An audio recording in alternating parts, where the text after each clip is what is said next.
So today I have Daniel Vassallo with me. Hopefully I pronounced it well because in It's Spanish it's good. Vassallo. In your country, Malta, it's Vassallo. Is that the correct pronunciation? It is, Jose. Nice to meet you, Nice. by We the way. we met on Twitter, and I've seen you providing so much value in teaching people how to do what you do that I just wanted to have you over the podcast and talk about your journey from going from a full-time employee on Amazon to bootstrapping your own, let's call it business. You call Mhm. yourself self-employed, but at the end of the day, you are employed by yourself and you have a business, the business of Yeah. teaching people how to do what you do. So tell me a little bit about that. How did you get started with the self-employment thing that you've been talking about so much online?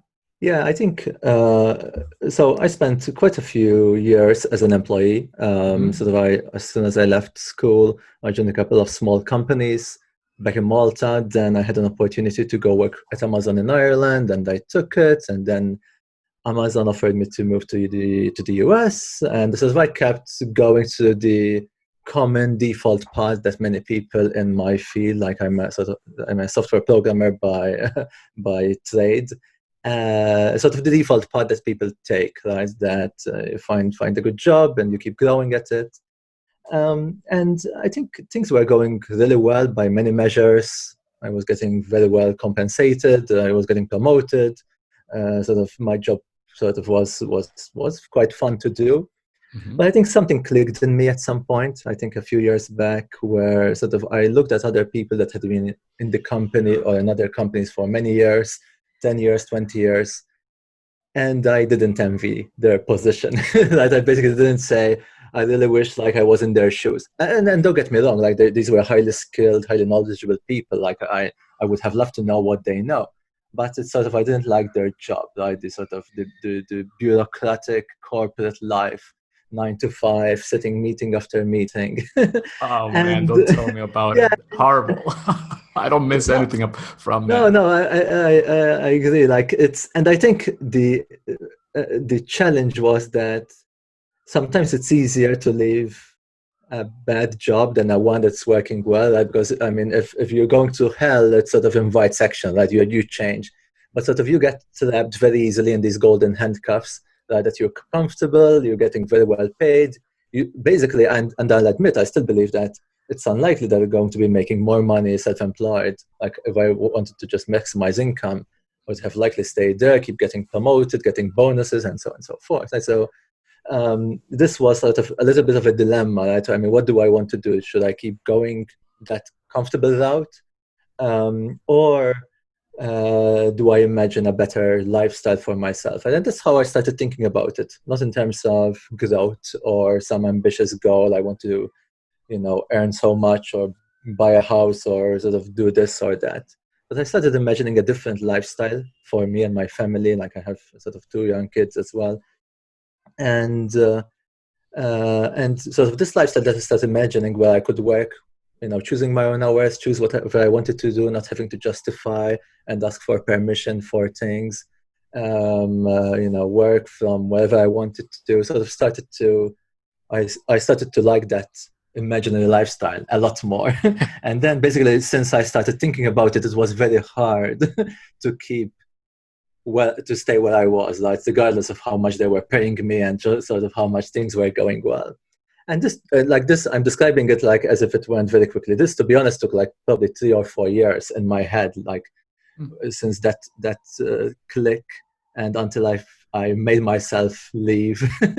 And long story short, that sort of last year, early 2019, it was a good time. Sort of, I had just finished the project with my company. It was a good time to leave, and I basically just gave my notice without any concrete plan. I just had accumulated some savings. My plan was to live off my savings for a little bit until I figure out something that I could do. I didn't have enough savings to just obviously retire. I just had a good buffer, so I still needed to find something.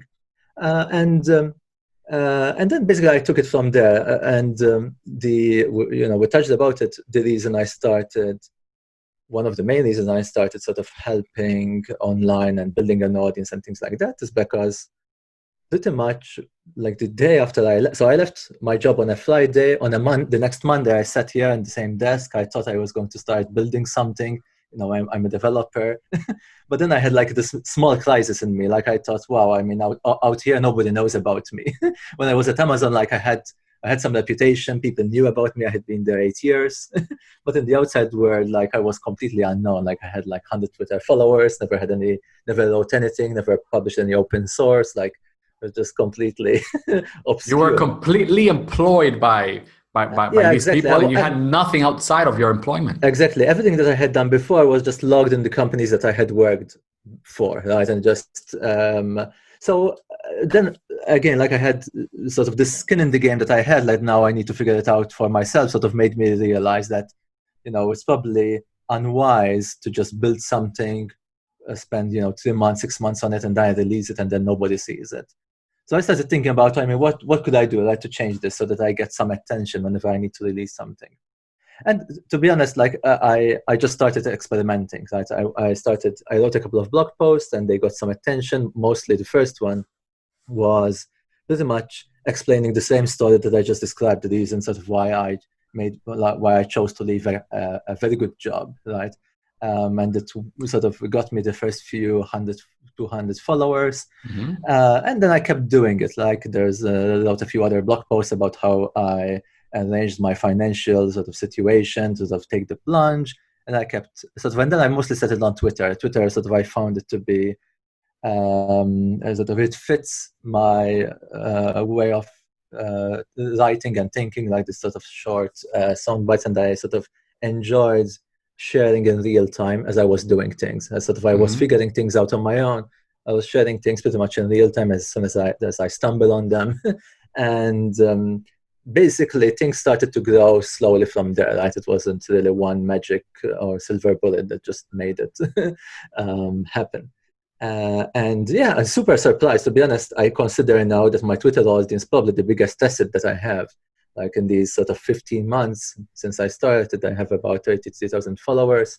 It's really incredible that, I mean, you have attention. That's super valuable. I think many people underappreciate how valuable it is that when you say something, there's somebody else listening and Yeah. commenting and giving you feedback. And I'm super surprised, like that and like I attribute some of this. Sometimes it's just there's an element of luck and randomness as well. Like if I were to go back last year, maybe I won't get back to 32,000. Maybe it will be 10,000 or 5,000. But I think I think there's a pattern that I think if you follow, right, if you're just sharing what you're doing and helping people, slowly but surely you grow, that you do grow an audience, which it's really fascinating. You said something about that you took your time to think about quitting your job. So many people that I've coached and that I've trained and that I've taught something usually tell me like, hey, I want to quit my job. I don't have any savings, but I just don't want this for my life. And I'm always thinking like, look, you don't have to, how do you say this? Throw the baby out of Yeah. the out of the window just because you feel bad working for someone else. In my opinion, your approach is like the best approach. You do it slowly, you start saving up, you find a way to adjust your lifestyle so that that saving that you have doesn't just vanish Yeah. out of the thin air, and start building something before deciding on quitting the one source of income that makes you live the lifestyle you currently live. In your case, you have 2 kids and you have a wife.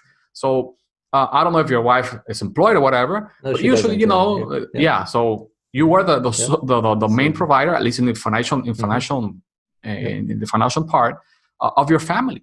Imagine you not having savings and quitting your job just because of your ego. Yep. That's not the correct approach. So it's that's one of the things that attracted me to your content. That it was not this hustler trying to work 24/7, trying to make it big online, trying to sell stuff to people and just pay me, pay me, pay me. No, you started out telling your story, how you went from a full-time employee to quitting your job, You talked about the financials, how you thought about it. You saved out money. You did it slowly, and of course, you had the skills. You said something that caught my attention. You are a self-taught programmer. You learned programming by yourself. Could you let me know how did that happen, and what did you study before getting into Yeah, yeah. So to be programming? clear, actually, I did go to school and I did study computer science there. But to be honest, I still consider myself mostly self-taught, probably 95%.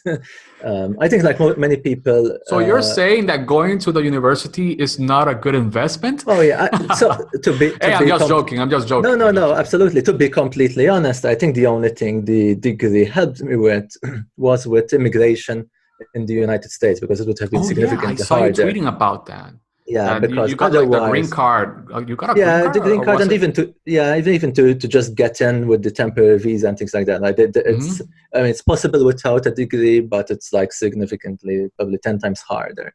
Um, but no, like if I was an 18-year-old right now interested in computers and technology and software, whatever, I would definitely not recommend going to college as the first option. Like it's just only if you just don't have any other thing to do. Like I think nowadays, especially with social media, the internet, and lots of even big companies, like if you want to take the employment route, employ without college degrees. So yeah, I mean, like many people in my profession, I was attracted to computers at an early age. I started sort of games and tinkering around, and it's again like something that I really found myself enjoying. And Mm-hmm. one thing led me to another. I think I always had a little bit of an entrepreneurial sort of inclination, even before I started working full time, right? And I think that, to me, that even emphasizes sort of the trap, because I didn't just join, a big company wide-eyed that I'm going to just. I was sort of quite skeptic that this is going to be a long-term thing for me. Mm-hmm. But even despite that, I think I still, for a short period of time, fell into the trap. There were a few years where I fell into the trap that I was sort of getting dangled this nice carrot of, here's an extra bonus, here's an extra promotion, and I sort of just kept myself chasing it, and then basically realizing that once you get it, now what, right? It's sort of no big deal, right? It's this um, sort of treadmill, right? Where you're just going after one thing after the other and finding very little satisfaction at the end of the So sort of let's go back artificial. a little bit in time. Yeah. That first month of I quit my job. I'm going to start building stuff on my own. I'm going to start a Twitter account, a social media account. I'm going to start promoting my ideas. How was that first month? What do you remember like the most from that time period? Yeah. I think I would say, I would draw a line between the first probably 6 months. Those were quite comfortable. That I was liking this new lifestyle, working from home and having nobody to answer to, and I was just experimenting without any expectations. Again, I was just so new to lots of these things that I was just trying things, and if they work, not I take them. If they don't, no big deal. So that was good, very good. But I think there was a point then that I realized that um, I was in the sea of uncertainty, I call it. So 6 months had passed, which were already a decent amount of time. I had already started, chipping off my savings, and it's not a pleasant feeling, right, to see your sort of bank account go down. Uh-huh. and and I had again a little bit of a sort of wake up call, right? Is that I probably need to, at this point, I need to start figuring something out. I like dealing with uncertainty is quite uncomfortable. This is probably my biggest takeaway from sort of these first 15 months, right? Whereas, in my past life, you get the steady paycheck, you know how much you're going to be earning in the next month, the next 6 months, next year, roughly. But sort of when you're self-employed, especially in the beginning, right? Because at some point things probably might stabilize. Um, there's just I couldn't say what I'll be doing next month or in 2 months. Absolutely no idea, right, or how much I'd be doing. And sort of that triggered me to start doing a little bit of what I call sort of these small bets, because what I had settled Oh man, on, I love that yeah, thing. I even added that quote in one I'm about to launch a blog post, post it, and it has that quote. Like build up a portfolio of small bets. Yeah. I think it perfectly describes how I didn't get that concept originally. I sort of stumbled on it after 6 months. I realized I could, because I started another business, like a software development service user base, but this is something that will likely take years to start being a meaningful income. And in my spreadsheet, it looked like I could wait a couple of years until this sort of starts making a few $1,000s a month and I could live off it. But then sort of the subconscious kept bugging me, right? Are you sure that will happen, right? I mean, sort of that sort of survival instinct, right, kept telling me, you shouldn't just be trusting blindly that this will happen as your projections. And sort of that made me start experimenting and start doing some of these small bets, right? And the two sort of info products that I tried on Gumroad, which we can talk a bit more about. Happy to share details on Twitter about my products. These were one of those two things. I started thinking, what is it in my head that I know about that maybe somebody could pay me for, that I could do very quickly? I didn't want to spend months or years doing this, something that I could do like in 2 weeks, right? And I like do a brain dump, like without obsessing on polishing it up or sort of, all that fluff, right? And one of the first things I did was an ebook, a technical ebook on Amazon Web Services, which is the wing in Amazon where I worked on, so it was a bit my specialty. And just I did that. I just basically tried to find a few topics that would almost write themselves. I didn't want to spend lots of time researching. I just dumped it in a Word doc, saved it as a PDF, and announced it on Twitter, essentially, right? And again, like I had absolutely no expectations. I thought maybe this could sell nothing, maybe it could sell $1,000, maybe $10,000. I had absolutely no clue. But I think the important aspect is the small bets. I mean, all it took me was, I think I counted the hours. It was about 160 hours in total. It was an investment of writing, from literally from idea to the product on Gumroad, right? It was a quick explanation to our listeners. Gumroad is an e-commerce platform where you can sell like your info products, your digital products, your physical products too, memberships, and all of those things. Okay, so that aside, yes. Keep telling me. Yeah. So it was a small investment that if nothing happened out of it, I would have been fine, writing off 2 weeks out of my life, and maybe I could have released the content as a blog post and maybe get some more attention to it. But this is the idea of the small bet. You carve out some amount of investment, whether it's time, money, resources, whatever it is, and you take a speculative bet, and if it doesn't work, it's no big deal. The idea is that you can do many of them, because with many ambitious projects, like we only have one lifetime, right? I mean, you can't really do 1,000 big businesses, right? Most of us can't, at least unless you have lots of capital, right? But these small bets, you can probably do many of them, right? And you keep experimenting, and with everyone you do, you keep sort of acquiring knowledge, what works, what doesn't work, where you're more likely to get better results. And yes, that's something I've been doing, right? And a couple of info projects. To be honest, I've also been this is a bit different than building products. I've also, since sort of that 6-month period where I had that little click, I was also doing a bit of freelancing. I think there's nothing wrong with trading time for money, even when you're self-employed. Cut that part out. No worries. Where do you want me to go back to? No, sorry, my wife needed the key. Yeah. That's one of the things of being self-employed. That you live around your family and there's constant interruptions, but it's the interruption that you will always remember with a great smile, because at the end of the day, it's your family, it's your wife, it's your kids. I sometimes like close the door, like and my kids always like, Dad, and I don't even know why I close it, because I always go and open. Javier, tell me, what do you need? Oh, I want to play with you, and I'm like, okay, and I go and play with him, because I cannot say no to my kid, I don't want him to remember me like this guy that only worked and exactly. And never played with him. That's one of it's one of the pleasures of working home. You know, even though the constant interruption sometimes makes you mad inside, it's still the good kind of interruption. It's not like this.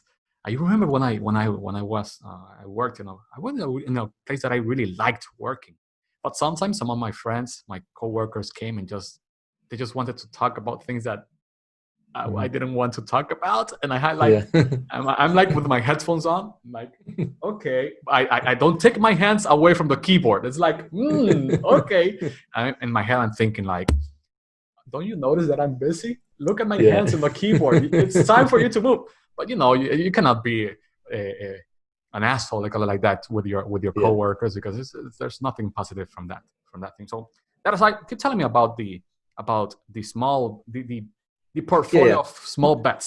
Basically, I think for people that are thinking about, so let me take a step back. I think what I realized is that I see lots of people leaving their job with the ambition of doing something for themselves, but the approach that they take is that they have this big idea about something, right? They want to build a product that does this, and then they go after it at all costs, right? And sometimes I think they take imprudent risks, right? Because when you're obsessed with an idea, you start getting in debt and getting investors and getting things complicated and overspending.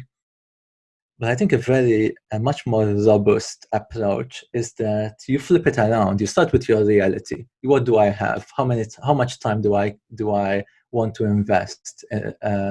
What skills do I have? What resources do I have? Money, connections, people that I know.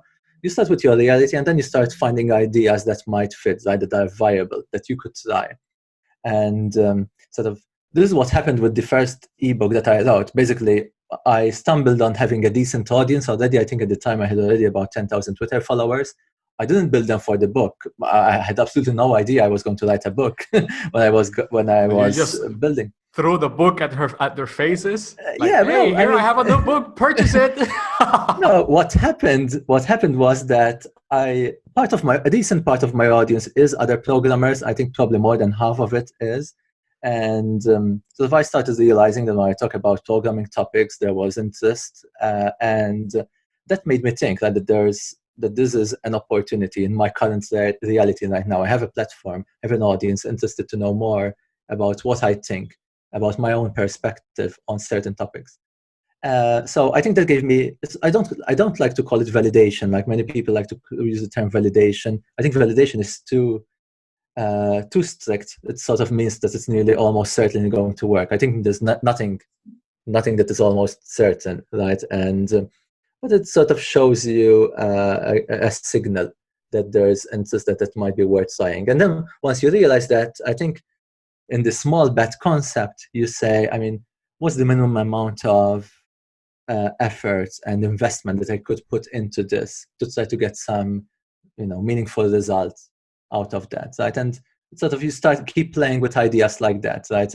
Where you look at what you have and what your current situation is, and then you sort of use your imagination a little bit to try to see what you could deliver in a short amount of time. And such that if it doesn't work, it's not the end of the world, right? It's not like you have to go back working full time again, or you just have to, you end up on the streets without a house. Right? That's the and absolute. divorce, and the kids And don't want to divorce, know about exactly. you. Exactly, right? All those. I mean, and those are very real. I Did mean, you we ever say go them to those joking. dark places thinking about like, oh my God, my wife will dump me and my kids will disown me. Yeah, yeah. I would not have money anymore. I'm going to die. Did you Look, ever went there?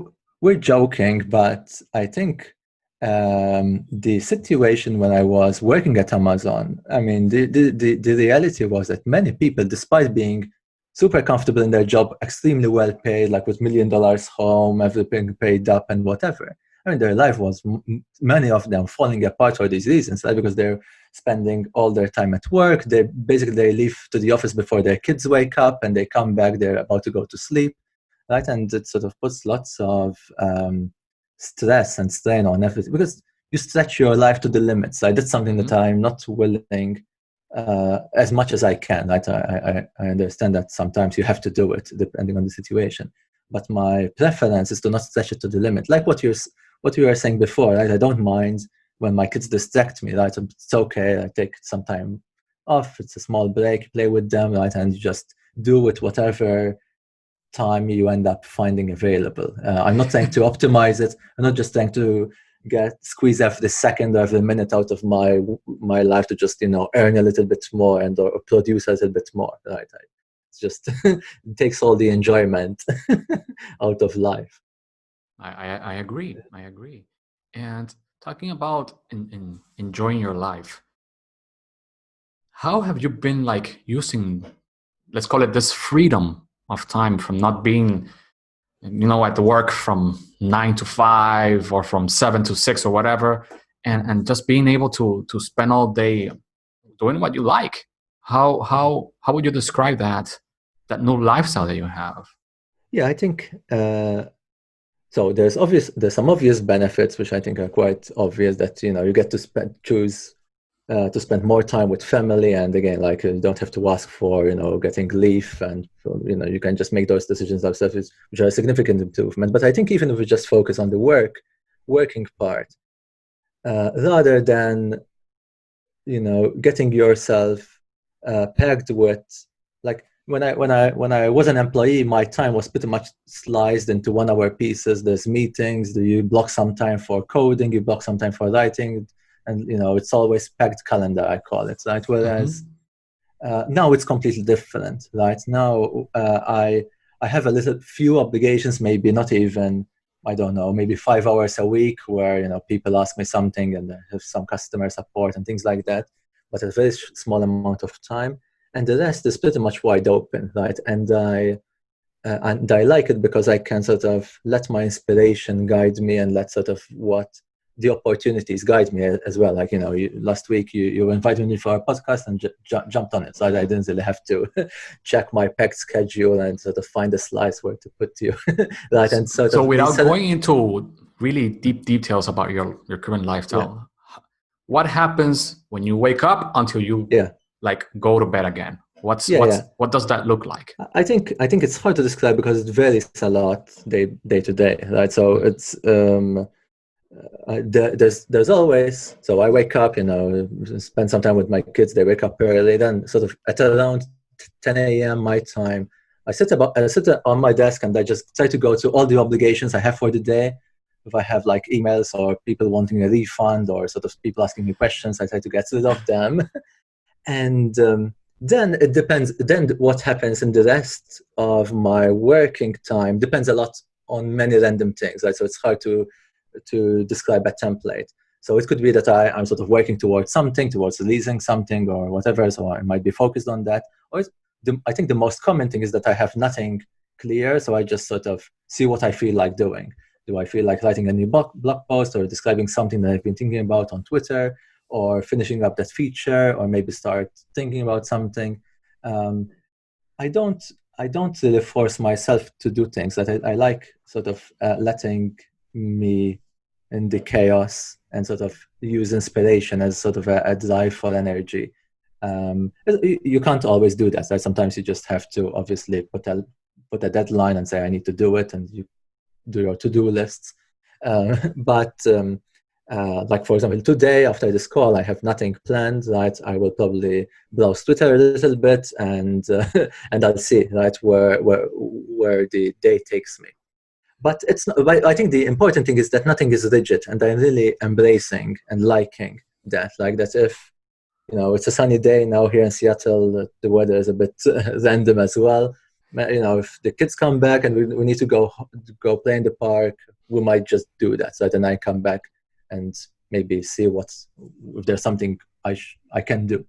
And so this is I think probably this is the biggest difference, right, than when you're working 9 to 5, where instead of this rigid schedule, things get prepared and sliced into time slots, and you just do them, and then you turn off your computer and you switch into this different mode.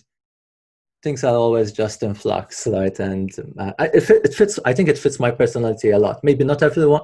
It's not for everyone. I don't know, but for me, I just like it. How have you dealt with the solitude?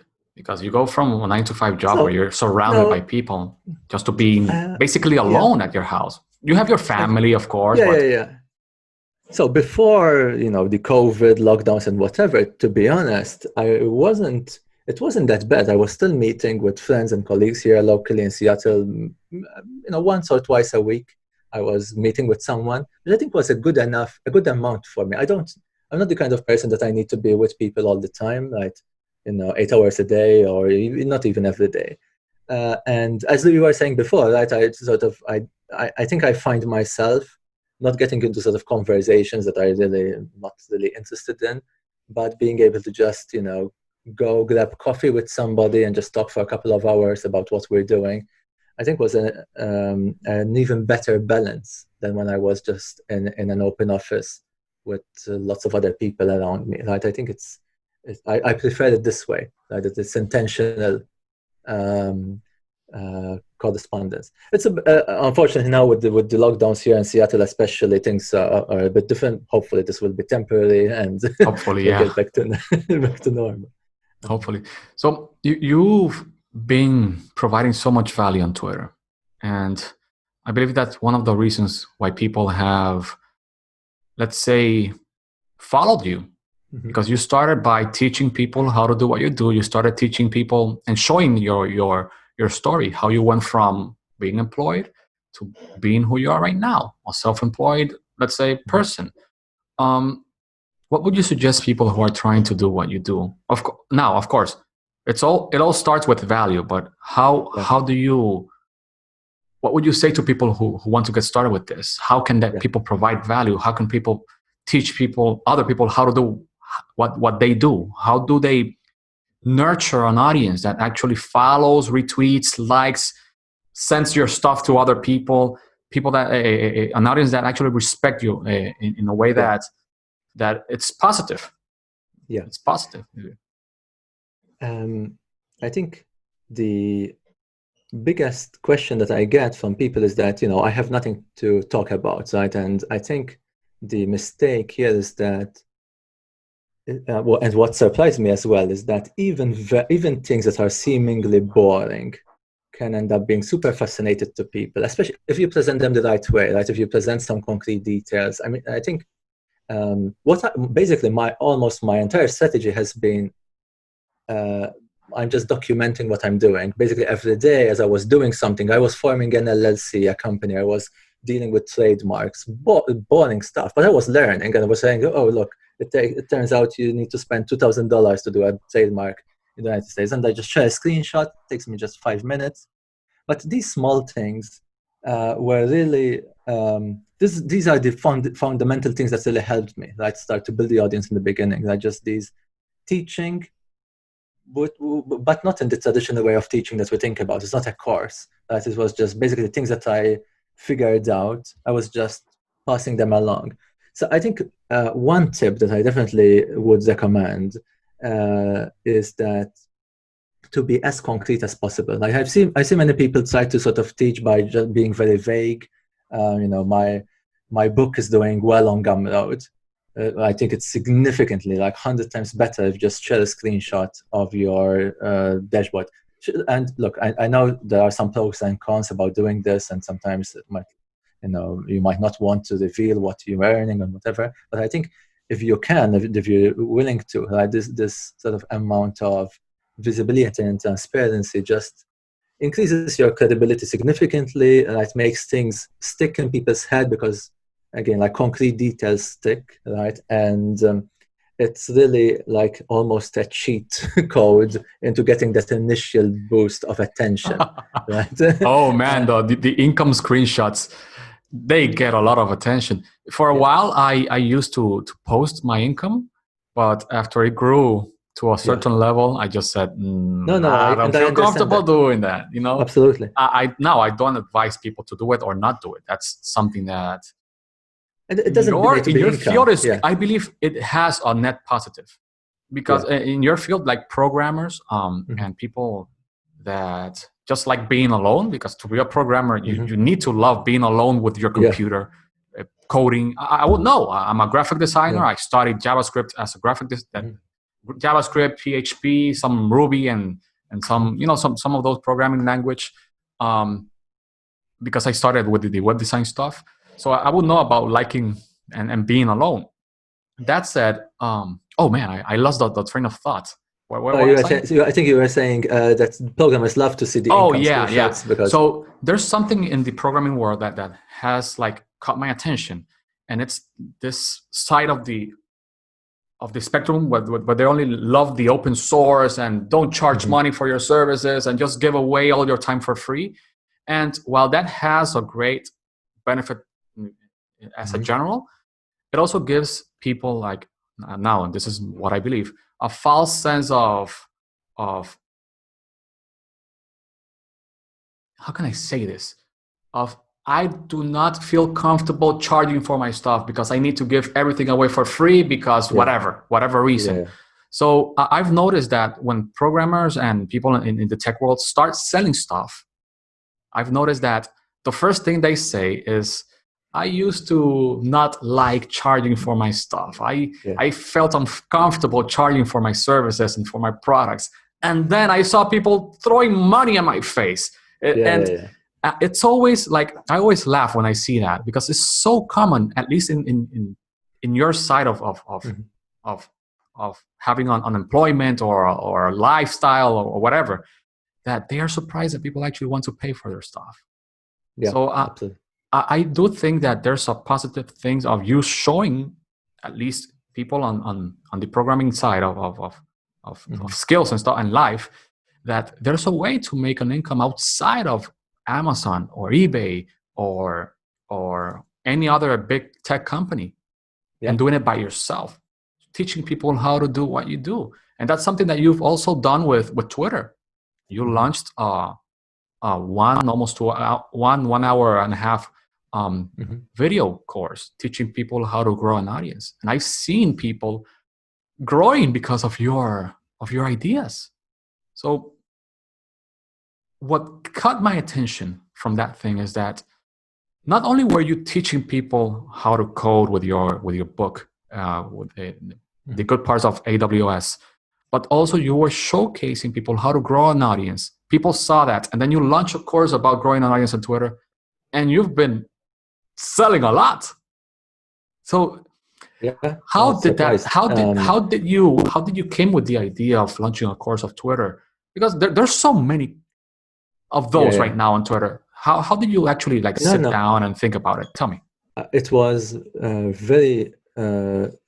very strange. But I think it shows what we were just discussing about. I sort of again like small bets and taking sort of dealing with optionality. What happened basically? I launched the first ebook about AWS. I started sharing a little bit, basically what I was figuring out, basically Mm-hmm. for some financial details, how I was promoting it, how I was basically getting people to know about it.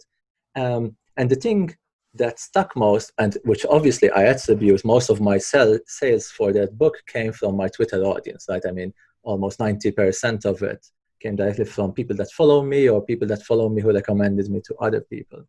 So then basically the question that I was getting most, pretty much every day, I used to wake up and pretty much see 5 DMs or mentions. How did you grow your audience? Did you really grow to 10,000, 15,000 followers in less than a year? What did you do? Did you do? And so I kept basically replying to the same question day after day. And I immediately started to see the opportunity that this is probably something. At first, I didn't know if it was enough material to create another product, or maybe I should write a blog post about it or something. But I sensed that there was something that people are interested in my perspective.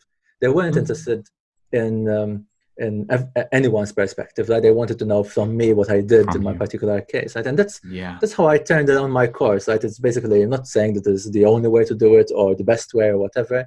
Here's what I did and what worked for me and what didn't work. And here's a few other people I follow that sort of took a similar approach like I did, and they had good results. I think just showing something that works. And I think you can teach a lot that way. Again, like it doesn't need to be a scientifically proven experiment where you're just doing all this sort of complicated thing.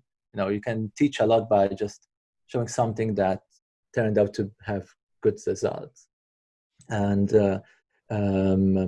it's yeah, that's sort of how it happened. Again, like I had absolutely definitely no idea a year ago that somebody like me with absolutely no social media experience at all. I never even had a Facebook account. Like I was literally zero, that I would be writing about You're like social. the first person I've heard in my whole life that doesn't have a social media, Oh, a the Facebook Facebook account. account, yeah. It was just Hey, you should open one at least for the Facebook maybe. ads, because I see that you've launched Yeah, ads on Reddit for yeah, your yeah, yeah. AWS book, and I think I will for this reason. yeah, the You're right. Facebook ads, man, that's a whole new ball game, man. Yeah, It's a profitable thing. So I love it that you say that you paid attention to your audience, you paid attention to their questions, you also realize that people wanted to learn from you, not from other people, but from you. That's something that's revealing, and that yeah, uh, I respect, because so many people get questions, but they never take they never go to the next step of creating something to answer those questions and get paid for that. There's nothing wrong about doing it, because at the end of the day, if you're helping someone, why not profit a little bit from that? And with that profit, you can create more stuff and you can give away more free stuff. I've noted that the more my income increases, the more I'm willing to give away stuff for yeah. free. It's something that Mhm, I didn't used to do as often, because I mhm. was worried about making money, making money, making money. Yeah. And as soon as I started making enough money just to not worry about money, Mhm. then I started like providing even more free value and teaching people how to do what I do without even charging a cent, Yeah. by recording videos, by uploading more blog posts, by giving away more stuff without even thinking Mhm. about making more money after that. Yeah. So Yeah. that's something beneficial of having an extra income from all the small bets that build up your portfolio. Yeah. And that's something that, man, that quote, that little quote, you tweeted that Mhm. resounded profoundly with me, because it's about stacking up, as you said, small bets, not Mhm. only with products, but also with different skills, Mhm. building up, as this guy calls it, Scott Adams, your talent stack, Mhm. building up skills that complement each other so that you become someone unique in your own way. So, what would you say your talent stack is, besides programming and now dominating Twitter? Besides that, what makes Okay. you you? Yeah. Which skills To, makes you you? I think to be fair, I'm probably still building mine, right? I'm still in the process of uh, building my stack and becoming more robust and resilient and being able to sort of. I wouldn't even claim that I've hit the sustainability race right now. I'm doing well. Like these last 4 months have been amazing in terms of from mostly the digital products, but I'm still in the world of uncertainty where next month, it might not be enough, and I still don't know what I'm going to do. Like, so I think um, I'm still in phase one where I'm still just starting and I'm building my stack and basically learning how to sell, how to market, how to promote myself, how to eliminate things that are not worth doing. Right? Maybe sometimes I try something and I realize, oh, this, I mean, got me a lot of work, but didn't really, you know, pay much back. Right? Sort of figuring out those things, and learning how to do business. Like basically learning how to survive in this world where you need to bring money yourself, right, without somebody sort of giving you a steady paycheck. So yeah, I think I'm probably not yet ready to say that I have a full stack that's completely, that allows me to just deal with everything that life throws at me. I'm still just building it little by little, right, and figuring it out all the way, sort of as I go. I think I imagine that at some point it changes. Like at some point, once I imagine at some point you reach a sustainability level that then you can sort of, some of the uncertainty gets smoothed out, because you have a machine, you have momentum. There's always risk, obviously, but things become a bit more predictable. Um, but I mean, to go a bit concrete, like this month was my best month from Gumroad Products. Right? I think this month in May, I've already done about $56,000. I have absolutely no idea what next month is going to be. It could be 5,000, it could be 10,000, it could be 1,000. Right? Like it's very plausible, all those things. Right? Yes. So I think until I get better in sort of being comfortable and knowing that it's fine if those products don't do well, but I have like 4 other things in the pipeline. Right? I'm not there yet. Right? I'm sort of still still haven't breached the sustainability line, and that's what I'm working towards. Right? Basically, it's pretty much my mission right now. I mean, which I joke, it's the statement in my Twitter bio. Right? I think actually becoming self-employed is quite easy. You just quit your job and you call yourself self-employed. The problem is staying so. Right? I mean, figuring out how to make it sustainable. Yes. That's the challenge, right? And that's I can't claim that I have reached that yet. I'm still in the path of making it sustainable, right? So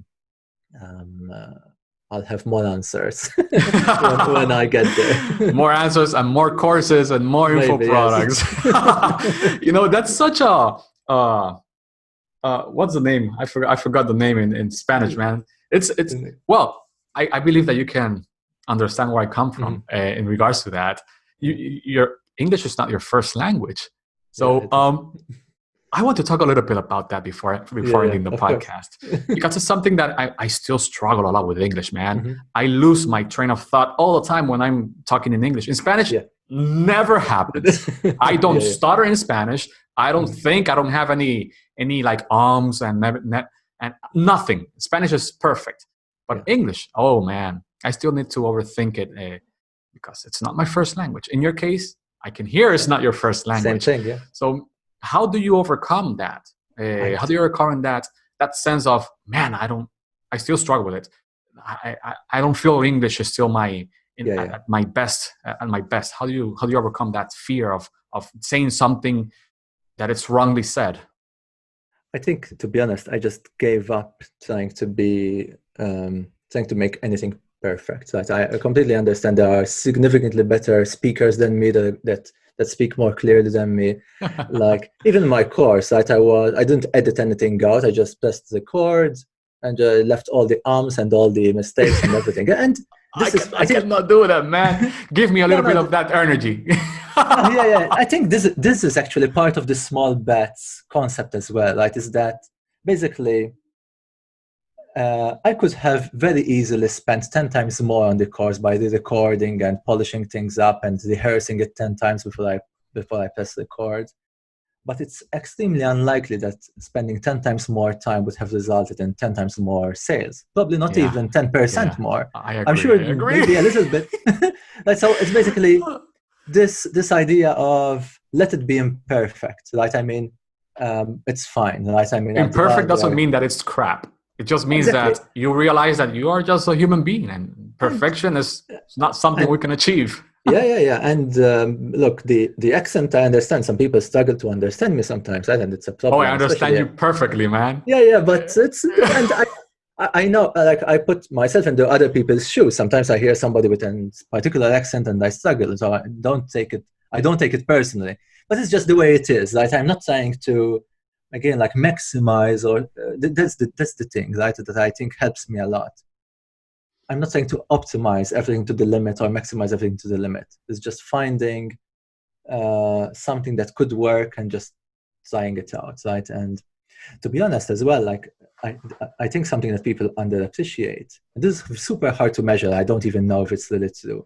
I think there's a little bit of charm, underrated charm in imperfect things. And this is what I really like about the stuff that I buy from Gumroad. I started, I think since the last year, I bought tons of things from Gumroad, probably more than I bought from Amazon or other places.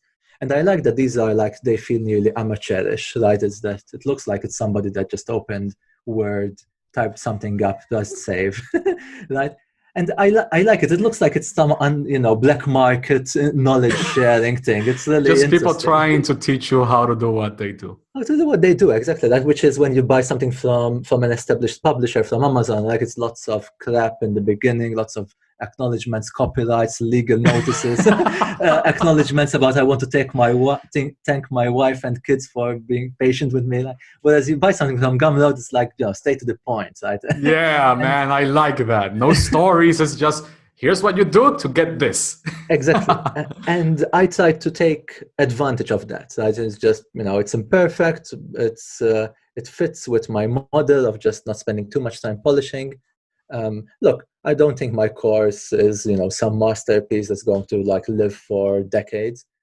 I'm just exchanging some knowledge, condensing 1 year worth of lessons that I learned in 100 In minutes, 1 hour. Yeah. in 1 hour, right? And that's it. Like, it's like Yeah, one when hour and a you, half. Yeah. 1 hour and a yeah, half. it's like when you go to a conference, right, or you hear somebody speak, right? You're just trying to get what they know a little bit. You might pay a fee to get in, and that's how I see these types of courses. Right, it's just an exchange of information. The nice thing about it is that it's scalable, right? And that's sort of one of the things that on the internet makes it possible to find people from. I think I had something like 200 countries bought my products, which is quite fascinating. That's where I just You just see that map on Gumroad just see lighting that map, up. right? The internet makes these things scalable. It's not a conference anymore where you maybe get 100 seats and that's the maximum you can reach, but it's basically unbounded, right? With some effort. I like that. Yeah. My worst performing course, the one that I like made the least amount of income, was the one that I spent the most time. Yeah. Man, I recorded that course twice. The first time, I'm good enough, made a little bit of money, but I didn't feel comfortable promoting it. So I re-recorded the course. Man, I only made like $2,000. That's like the worst money. I have 3 products that have made more money than that. Because some context, the platform that we use to sell Gumroad again lets you give away things for free, but people sometimes they give you like a tip and they give you an extra $10-$20 for something that you're giving away for free. So some of my free products have made me more money than the product that I spent the most time. I recorded the thing twice. I have an employee. She's a great graphic designer. Her name is Delia. And I had her designing all my stuff, all my PowerPoints, all my coolness, all my bonuses. I only made $2,000-$3,000. My worst performing course ever. And it's funny. It's funny because I tried to make it so perfect that it just it didn't pan out. It didn't pan out. Instead, I have a web design course called Straight Line Web Design. That is far from perfect, but I did edit out like all the ums and all this stuff. But I didn't spend months trying to make that course. It's just me teaching you how to drag and drop stuff on WordPress, how to install things on SiteGround, the web hosting, how to buy a domain name, how to add the SSL, the security, all of that things. It took me like a week maybe to record that course. Yeah. And it's my top selling one. Amazing. Amazing. It's just amazing how when you try to avoid being perfect at something, it sometimes becomes something more profitable and more productive. Yeah, I think the perfectionism side, it's okay if you do it just for its own sake. To be honest, like I like polishing stuff, I'll admit. Right? And I think this is the dilemma. I like making something nicer and better. But I think if you need to separate them in your mind, whether you're doing it for business reasons or you're just doing it for your own pleasure. Because I think if you realize that you're doing it for your own pleasure, you allocate the proper resources for it. You're just going to say, okay, now this thing is doing well. Let me just spend some more time polishing it. I don't care if it makes more money. It's just for my own pride, my own enjoyment. I think that's healthy. That's good. But I think if you're doing it with the expectation that this is just going to be better, right, or this is just going to have a good return on your investment, you'll likely be disappointed. Been there. I've been there, man. It's horrible. That was like a stab in the heart, man. Yeah. So much time spent on that, and only $2,000-$3,000 from something that took me a lot of effort and a lot of headaches and a lot of recording the same thing over and over and over and over and over and over again. And it So makes it not, you don't enjoy it, right? I think that's the other yeah, problem. you start hating once it. you start hating it, and then when you launch it, you say, "Oh, it's like a weight of your chest." Right? It's not an enjoyable feeling. I think the trap is that you might end up not doing something else if you start just doing these things. Right? If everything is like always a big deal. Right? Whereas I Yeah. think you need the opposite. You need to look forward to. I'm to be honest, I'm looking forward to having another idea for another product so that I just do it. Like because it's. I try to keep it such that I'm only doing the fun parts, right? And then I just save and ship. But if it's like if it's a The big burden, Reddit ads, that could be a great seller. say again, sorry. Launching ads on Reddit. Yeah, I don't think I have enough knowledge yet. To be honest, I'm just doing things that's random, and sometimes things work. So I don't think I can yet. But I just like it that you share the screenshots of. Okay, I spent $1,000 this week on Reddit ads, and I only made an extra $100 from that expenditure. It's fun to see because it makes you so human in front of, at least for me. This guy is trying to make an honest living, selling his stuff.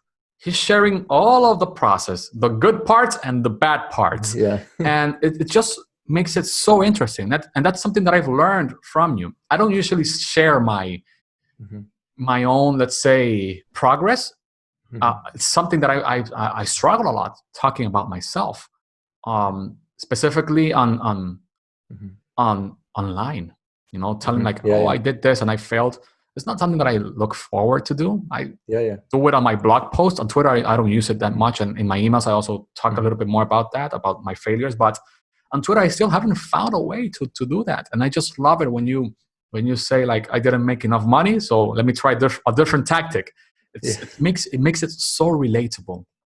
It makes you so human. It makes you so approachable.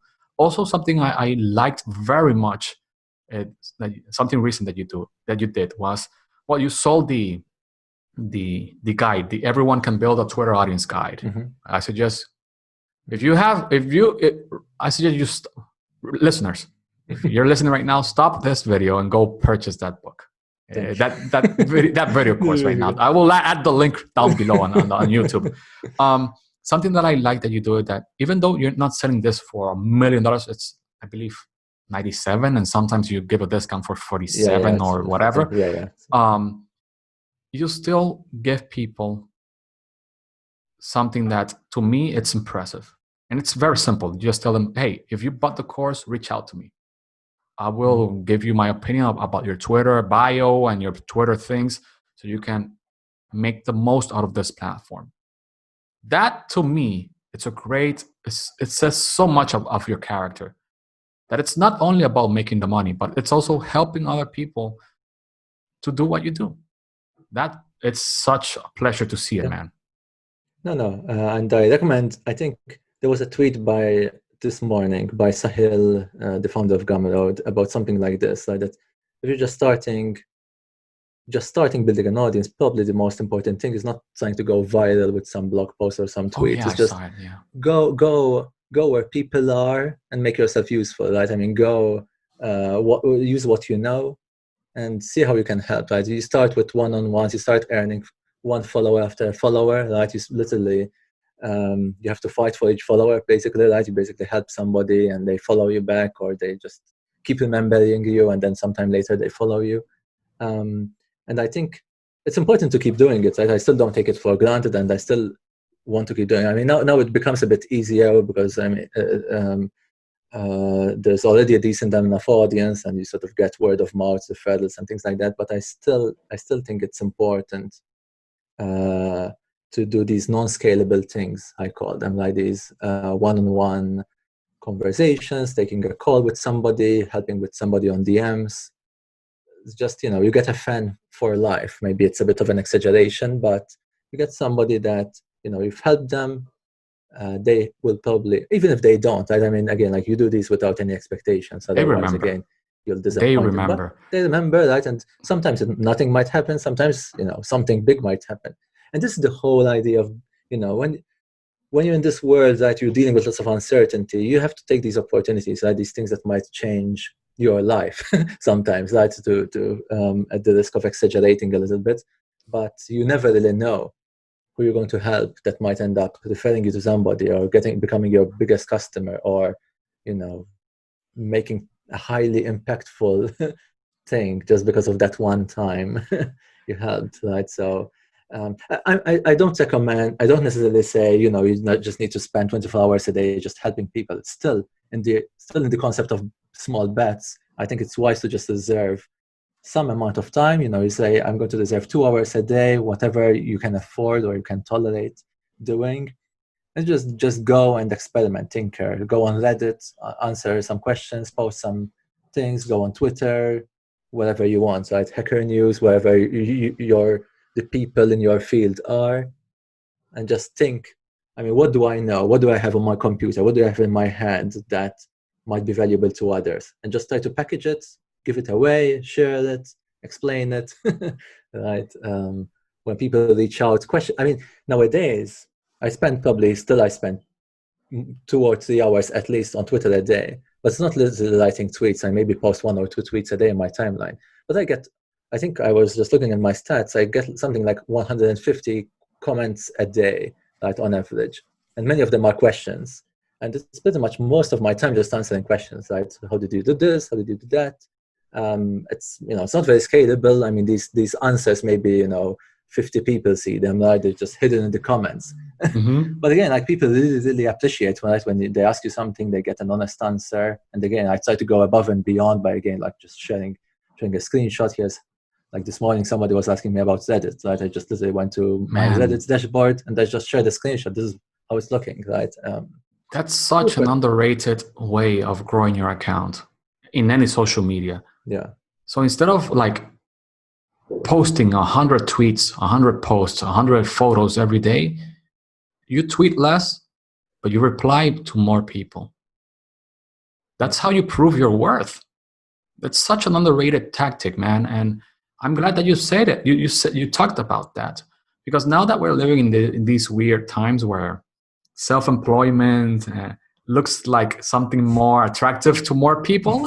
Yeah. Yeah. People think that you can just, let me start doing stuff online and people will come. Yeah. No. To Nonsense. start No. providing Yeah. value and teaching people how to do what you do in a way that is interesting, in a way that it's helpful, and in a way that feels honest. And that's what I see in you. I see that honesty. I see that helpfulness. And now you prove it to me that you spend more time replying to people and engaging with them and connecting with them and hopping into the DMs than what you spend actually tweeting, like not just regular tweets. That's such an underrated way to build an audience that if anyone that's listening right now on the podcast, it puts it into practice, they'll see how people will start actually paying attention to their message. Because people are looking for original voices, people are looking for real people are looking for people that are trying to be helpful. That, of course, that sometimes they'll sell you something, but that's part of the game. But that they actually see an interest in you, in helping others. That's such an underrated way, man, to be of value to this world. And to end on a high note right now, this 1 hour conversation that we had, what would you say to the listeners? What's the number one advice that you would have for anyone in whatever? Just wing it. It doesn't have to be about Twitter or building an audience. Yeah. Just in general. I think my biggest, most probably important revelation in my life recently has been this idea that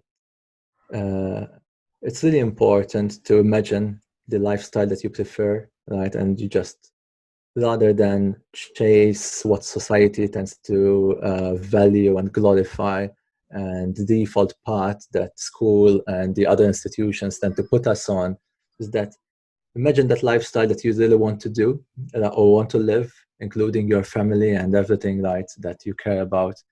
And little by little, just try to move towards it, right?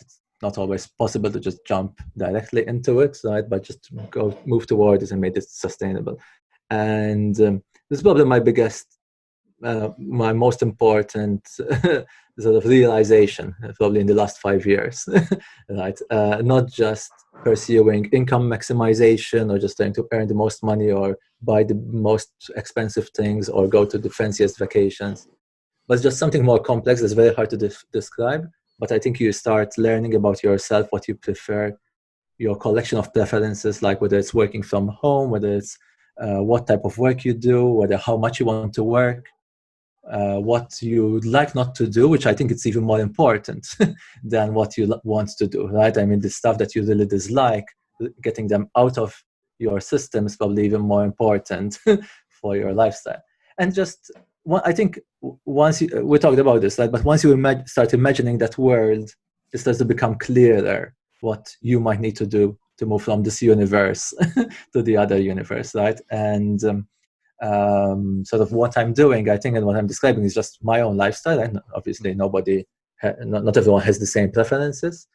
But I think that idea is probably generalizable, right? And I think it leads to much more satisfaction than just pursuing these arbitrary vanity metrics or carrots that gets dangled in front of us, whether it's by our employer or by society or by status or by other things. It's good that you say that, because at least right now, the amount of information and the amount of, let's say, lifestyle choices that people are trying to assign to us, like literally just this is the way to go, it's insane. It's just crazy, and people forget about the value of dreaming about the things that they truly want for their life. I remember back in the days, 10 years ago, let's say, less, 5 years ago, I had a goal of becoming a millionaire before 30 or 40 or whatever. Mm-hmm. And once I started making enough money to not think about money, that dream went away. I realized that it's not something that I value for my life. If it happens, if I ever become a millionaire, so be it. But it's not something that I spend the nights dreaming of. I want to have millions. I want to have this car. I want to have this house. I just want to have enough to live how I want to live. If I become a millionaire, great. But I realized that dream of making millions was basically other people's dreams that I just wanted to snatch for myself. Yeah, exactly. Completely agree. Yeah, it's about personal freedom. How you see your personal freedom and how you describe it and how you dream about it. It's not about letting other people assign goals and dreams to you. And I love that you said that, because it needs to be said more. So, where can people find you? So I'm mostly on Twitter at Vassallo. That's where basically I'm most active. Sometimes I blog when I need to do something a bit more long form, but it's mostly a couple of times a year. So yeah, best place is on Twitter. Feel free to. I will add the link down below. And Daniel, thank you so much for taking the call. I love what you're doing online. I love that you're basically changing people's lives. I've seen people growing because of your, growing their accounts and and just thinking about how to impact in a positive way in their audiences, just because they started seeing what you're doing. That, my friend, it's just good to see it. Thank you so much for taking the call. Hopefully we can meet once again later on a podcast that you might start. Who knows? That could be a great way to get started with new stuff and meeting people. It's good. It's good. That's actually how I started with Twitter. I started hey, jump into my podcast, and I met all the people that I wanted to meet. It's insane. It's so good. And yeah, thank you so much, man, and see you soon. Thank you, Hassan. Thank you for having me. Of course, man.